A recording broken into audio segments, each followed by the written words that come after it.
Hello! Welcome to the deep dive of metal detecting in Dinkum. Before you're able to search for buried treasure, you'll need to purchase a few licenses from Fletch.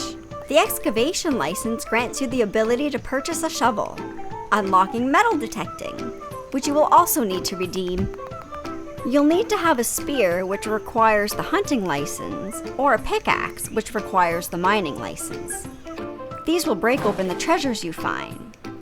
They contain items used in many recipes throughout the game. Hold down left click with it in your hand and start strolling until you find the sweet spot. Dig it up to find either an old barrel or wheelie bin to break and discover what's inside. You could also uncover chunks of amber. Carry them to the scale inside of John's shop in exchange for Dinks. A rule of mine is to always keep a bit of everything I find in any game I play, simply because I assume it has a purpose. With that being said, let's take a look at which treasures to keep versus which ones you won't miss after a full day of metal detecting. 1-star items are those that I decide to keep just a few of, but I'll use mostly for profit by selling to John. You'll use glass bulbs in low quantities in recipes such as street lamps, garden lamps, and festoon lights. Great for decorating your island. Sliding handles I have not found a single use for yet, but I'll keep a few just in case. Ear hats. An island visitor will have use for bundles of 10, so you can keep a few on hand for that. Smooth slate. Keep 4 of these as items required to fix the teletowers.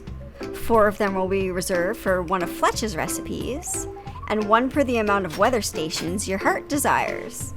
We use old wheels in low quantities in various recipes including the grain mill, the windmill, and the jet ski.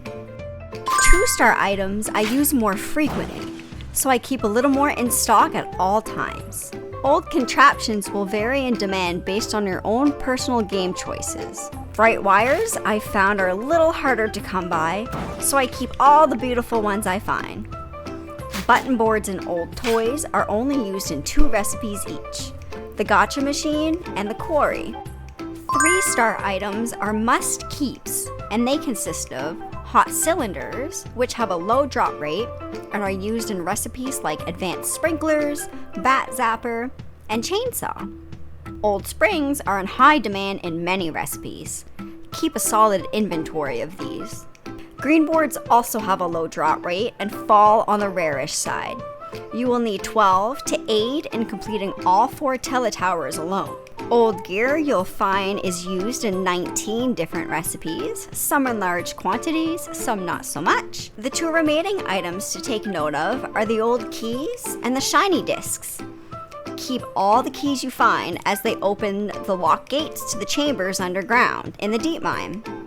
The shiny discs will bring you plenty of dinks if sold to the right person. Island visitor Franklin will purchase and use the information on the discs to come up with new inventions. Let's just go to sleep for the night, and then tomorrow we'll take a look at all of the treasures we found. I'll grab this chunk, bring it inside, and plop it on the scale to see what John will give us for it. I usually don't leave disappointed. Let's take a look at everything we got yesterday. As you can see, I have my own tier system that I started. So you have the 1 stars, which is everything that I'm going to sell to John today. I have my 2 stars, which I'm going to keep everything that I have. Usually I would keep half of them and sell the rest. And then my 3 stars, which I'm not going to sell at all. Take a look at the green boards. Even after a full day of metal detecting, I only got 2. Buried treasure is an excellent source of income. Even by selling my 1 stars, I still get $64,000. That's awesome. So not only do we get a great stock of inventory, with the sale of the amber chunk, the shiny discs, and the 1-star items, we got nearly 238,000 dinks.